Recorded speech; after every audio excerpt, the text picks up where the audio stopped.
because to do so, I would be a judge in my own cause.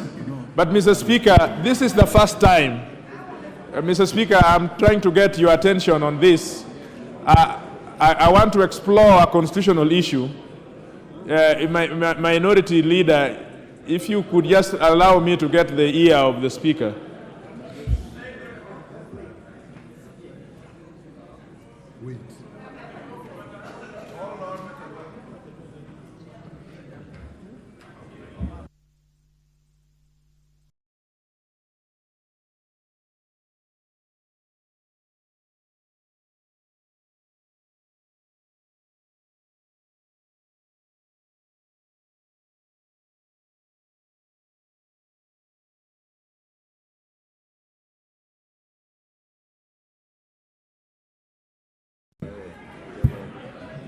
Okay, let me hear the Honorable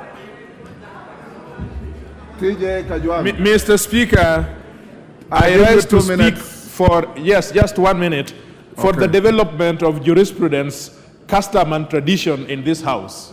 This is the first time ever in the history of the new Constitution that we have tackled this matter. The other House has been lucky that in many occasions they have handled such matters. And so it is important, Mr. Speaker, that you go in history as setting a precedent, the legal foundation by which many and others, and you know, Mr. Speaker, it is this House that can impeach or can call the President to question.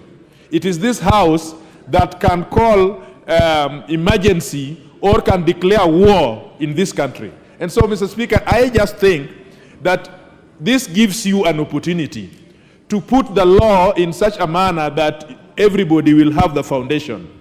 Mr. Speaker, you see, a report has been given to you. You have looked at that report. Actually, the words you have used, you have scanned that report. In law, you have perused that report, and you have approved it. But the report has not been given to the members here.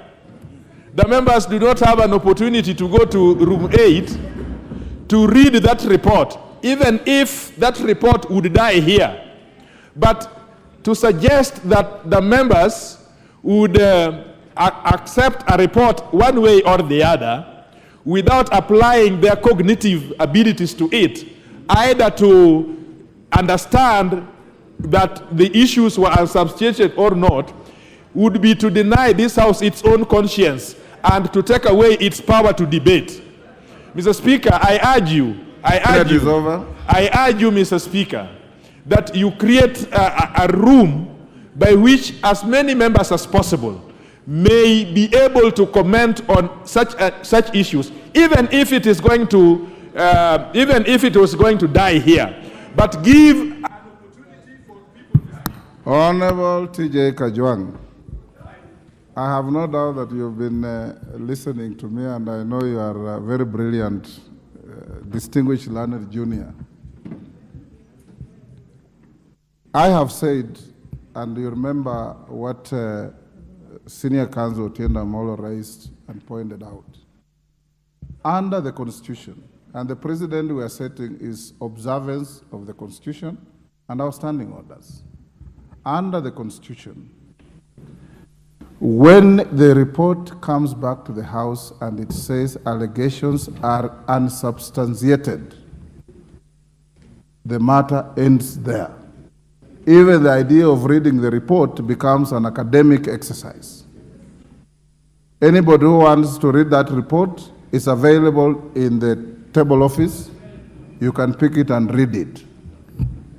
The converse is that if the report had found the allegations substantiated, then the Speaker would have been obligated to set another day for the House to sit. And you will then, as a plenary, debate the report and vote on it.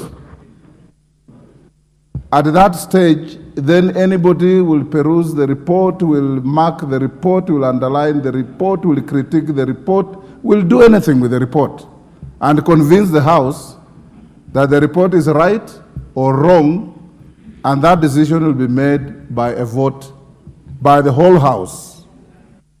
In the absence of the latter, then the idea of members reading the report remains academic.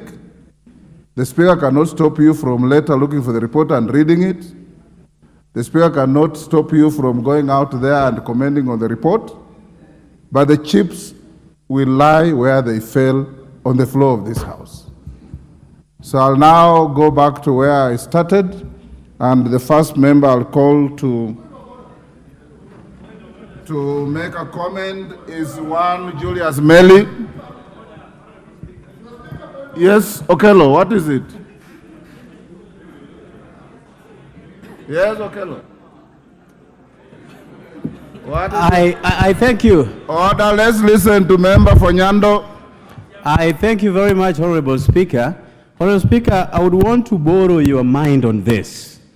A clear reading of that Article 159 in its entirety, together, Article 152 in its entirety, particularly sub-Article 9, read together with our Standing Order number 66, Honorable Speaker, I do believe that the drafters of these two laws, both the Standing Orders and the Constitution, envisaged a position of unanimity on a matter. Honorable Speaker, in a situation where there is division, there is a minority view, there is no unanimous decision arrived at, Honorable Speaker, that was not envisaged when this was being written, Honorable Speaker. So how do we, as a House, proceed, therefore, in the absence of a unanimous decision? Does it therefore subject it once again to members of Parliament to be heard? Because again, you know, on retrospect, Honorable Speaker, it is 150 members against 7. Take your seat. 150 against 7, You've Honorable made Speaker. your point. Honorable Okello, you are a seasoned member, and you should appreciate what our standing orders say. The report that has been tabled here is from a committee of 11.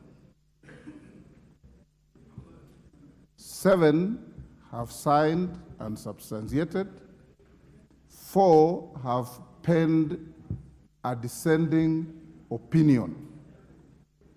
From our standing orders, the committee cannot bring to the House 2 reports. It is 1 report with a dissenting opinion. It remains 1 report. 2, there is no provision in the standing orders or in the Constitution that requires that such a report must carry total unanimity. It only talks of majority members of the committee. And that's what is before us, Honorable Okello.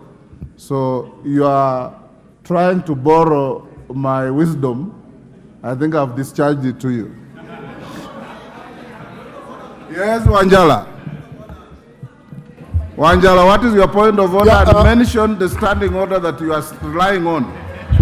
That's what every member has been doing. Yeah, Mr. Speaker, I know you are biased against me, and I'm not talking. Mr. Speaker, what is standing order are you relying on? I don't want to indulge in the issue of what the report is all about. But the standing order 159 that allows this motion to come in. Mr. Speaker, I have been in this House and you have been in this House. This exercise, Mr. Speaker, is very expensive for a member of Parliament to bring these kind of motions, Mr. Speaker. And Mr. Speaker, I watched them on the TV. Which standing order did you say? 159? It has no relevance to what you are saying whatsoever. So take your seat. Yes, Sunguli? Order, honorable members. Order, honorable Wanjala. You've had your bite erroneously. The standing order you are talking about has absolutely nothing to do with what you are saying. At all, at all. Yes, Sunguli? Mr. Speaker, I know that you are quite faithful to the, I don't know whether, Mr. Speaker, you can, Mr. Speaker, I know that you are very faithful to the standing orders. Pardon? I know you are faithful to the standing orders. Yes. And it's not for nothing, because you and I were in the original committee that actually established these standing orders. And you know, Mr. Speaker, that was in the 90s. And don't you think, because you sit in the committee that actually rectifies standing orders, don't you think that it is time you move that this kind of standing order be amended so that we do not leave the authority of Parliament in the hands of very few people, especially in such a very grave matter? Thank you, Julius Sunguli. You are a lawyer. You know the law is the law. It's not what it ought to be. And the law as it is now is what I have said. The standing orders belong to this House. If in your wisdom you wish to amend the standing orders, so be it. It is not the Speaker to amend the standing orders. If the House wants to amend standing orders, they are dynamic. As you know, the standing orders that you and I and the late Godana and the late Oboja drafted have been amended several times to where they are today. And you can amend them as you wish. Now let me, honorable members, allow a few members to make comments. Then we go to some other business.